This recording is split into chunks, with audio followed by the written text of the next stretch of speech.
Paramount looms का mission है कि भारत के कपड़े को विश्व में 1 नंबर स्थान दिला, और उसके लिए हम जितने भी उद्योग साहसिक है, जितने एंटरप्रेन्योर्स है, उसको हम एक्सेलेंट क्वालिटी की मशीन और लेटेस्ट में लेटेस्ट टेक्नोलॉजी की मशीन देना चाहते हैं।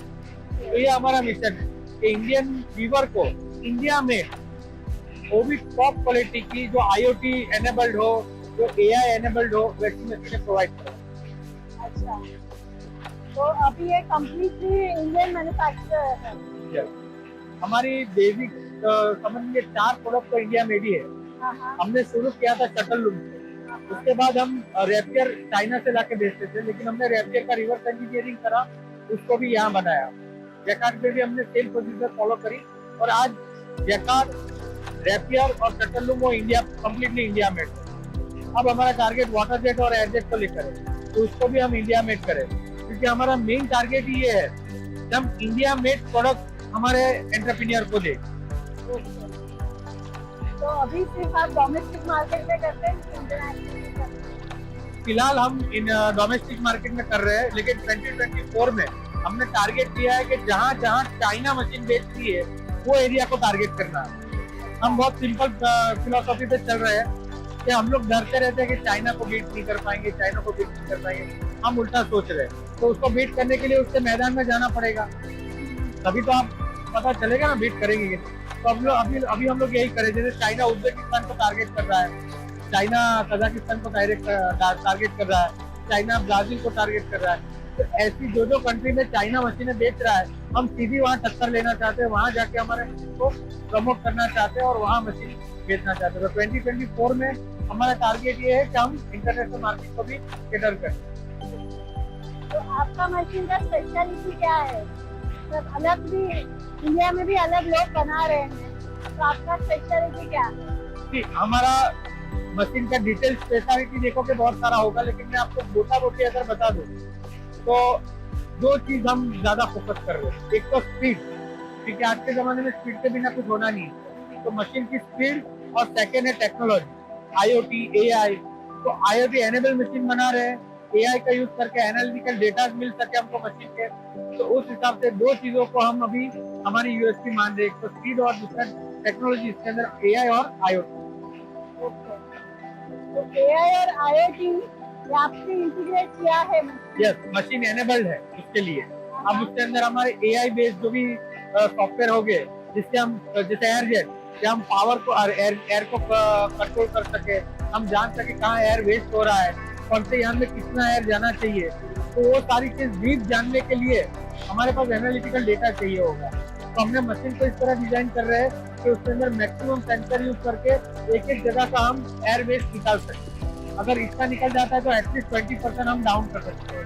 देन हम डायरेक्ट मोटर ला रहे हैं उसके अंदर, बेल्ट मोटर में लगता है, बेल्ट की जगह डायरेक्ट शाफ्ट पे फिट हो जाएगा, तो वो 20% पावर कम कर देगा। तो एटलीस्ट 30 to 40% पावर अगर एडजस्ट में कम होता है, इट्स अ बिग नंबर। कपड़े की कॉस्टिंग में बहुत बड़ा फर्क आ जाता है। तो ऐसी चीजें हम, ये एयर जेट की बात, ऐसा ही वाटर जेट, ऐसा ही रैपियर में हम करने जा रहे हैं। आपका मशीन का एवरेज कॉस्ट क्या है?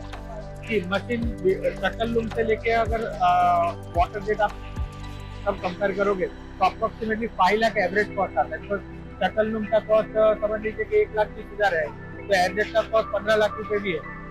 एवरेज अगर गिने तो 5 से 6 लाख की एवरेज बनती है। तो इसके अलावा इनोवेशन क्या आप कर रहे हैं? इनोवेशन भी वही कि हम स्पीड कैसे बढ़ा सके, वो मैकेनिकली चेंज करते हैं, और किस तरह IoT एनेबल करे, किस तरह AI बेस्ड मशीन को चलाने की ट्राई करे, जिससे कम से कम पावर वेस्ट हो, कम से कम मेंटेनेंस आवे, और अच्छे से अच्छी क्वालिटी, कपड़े की क्वालिटी बन पाए। अभी तक कितना मशीन इंस्टॉलेशन हुआ है आपका? ह्यूज नंबर मैडम, हम मोर देन 1 लाख। तो सूरत में ही नहीं, ऑल ओवर द इंडिया में। मेजर मार्केट सूरत है, बिकॉज सूरत हब है, तो यहाँ सबसे ज्यादा आते हैं। बट ओवरऑल इंडिया में जैसे साउथ में है मालुराई, सेलम, नमक्कल, ईरोड, कर्नाटक में है डोडिलापुर, फिर अपना बेलगाम है, लाइक तेलंगाना में वारंगल है, सिलसिला है, तो बहुत सारे सिटीज में। बट ह्यूज नंबर आप देखोगे सूरत में।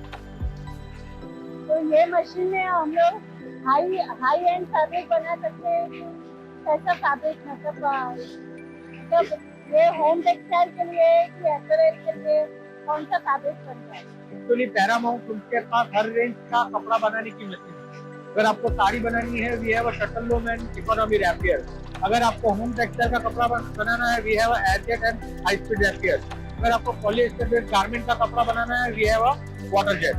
तो कंपनी में एक वर्सेटालिटी है कि कस्टमर को कोई सा भी कपड़ा बनाना है, वी हैव अ मशीन।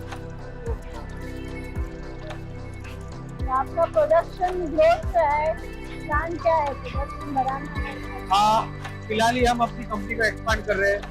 अभी हमारी कंपनी 1 लाख स्क्वायर फीट में है और दूसरा 1 लाख स्क्वायर फीट हम कंस्ट्रक्ट कर रहे हैं और उसके अंदर वाटर जेट और एयर जेट हम बनाएंगे। ओवरऑल हमारा टारगेट ये है कि 4 लाख स्क्वायर फीट का कंपनी बने और लैंड है हमारे पास, लेकिन हम 1-1 लाख स्क्वायर फीट बिल्डअप करके काम आगे बढ़ाते हैं। तो आज जो ये मार्केट में जितना कंपटीशन है, नॉट ओनली चाइना, यूरोप है, इंडियन मशीनरी है, तो कैसे वो कम्पीट करते हैं आपसे? हम देखते ही नहीं कॉम्पिटिटर को। बहुत सिंपल फंडा है, कॉम्पिटिटर से बहुत टेंशन लेके या ये यूरोप कॉम्पिटिटर है, चाइना है, इंडिया है, हम लोग नहीं। हमारी कॉम्पिटिशन हमारे साथ। हमने लास्ट जो किया था उससे बेटर आज हम क्या करते हैं। इससे 2 चीज हो जाती है, एक तो हम रिलैक्स हो जाते हैं और सेकेंडली हम हमारी टेक्नोलॉजी को अपग्रेड करते जाते हैं। कंपटीशन क्या होता है, दूसरे की लाइन को मिटाना।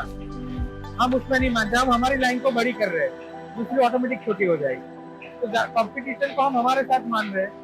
हम जितना एडवांस हो सके उसे करने की ट्राई कर रहे हैं, जितना मैन्युफैक्चरिंग कॉस्ट कम करे उसकी ट्राई कर रहे हैं। तो वो सारा हमारे लिए हम कर रहे हैं।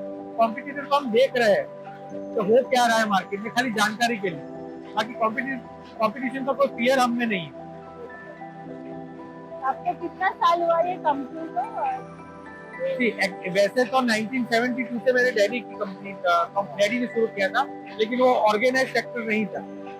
मैं फॉरेन था, इंडिया आया 2012 में। हमने ये ऑर्गेनाइज पैरामाउंट चालू करा और वो 2012 से लेकर आज तक हमको 11 साल कंप्लीट हुए। आज ही इसका सेलिब्रेशन भी हमने किया।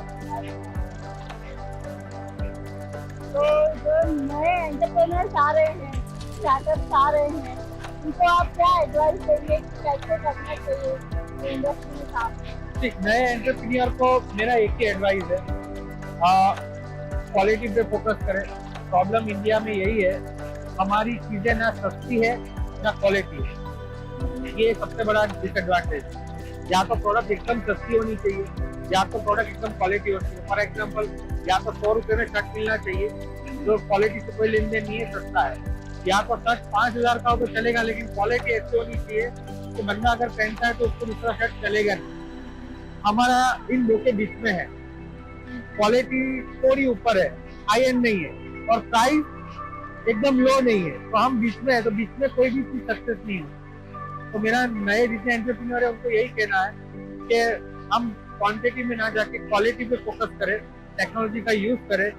800 करोड़ लोग हैं दुनिया में, तो इसी भी प्रोडक्ट अगर वो डिमांड करेंगे तो 800 करोड़ की डिमांड है, लाइक कपड़ा, मशीनरी या व्हाटएवर।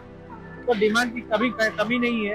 एक तो रीच की कमी है, आपकी पहुंचने की सब जगह पे, और दूसरा आपकी quality.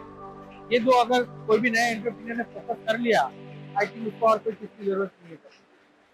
Okay, thank you very much. Thank you.